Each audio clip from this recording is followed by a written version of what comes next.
శివరాత్రి అనగానే చాలామంది ఉపవాసం ఉంటారు. ఈ ఉపవాసం టైంలో ఎక్కువగా పండ్లు, పాలు, చిలకడ దుంపలు తింటారు. పండ్లు, పాలు సాధారణంగా ఆరోగ్యకరమే. అయితే చిలకడ దుంపలు ఈ టైంలో ఎక్కువగా తినడం సాధారణమైపోయింది. దీనికి కారణాలు లేకపోలేదు. సాధారణంగా చిలకడ దుంపల్లో ఎక్కువగా పోషకాలు, fibre, vitamin A, vitamin B, complex కార్బోహైడ్రేట్లు ఉంటాయి. వీటిని తినడం వల్ల చాలా సమయం వరకు కడుపు నిండుగా ఉంటుంది.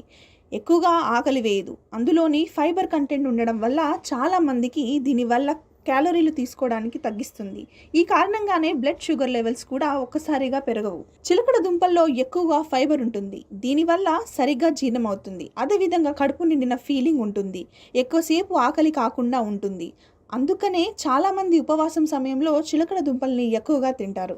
ఇది ఆరోగ్యానికి చాలా మంచిది. గంటల కొద్దీ ఫుడ్ తీసుకోకపోయినా ఈ చిలకడ దుంపల్ని తినడం వల్ల రోజుకు కావాల్సిన ఎనర్జీ ఉంటుంది.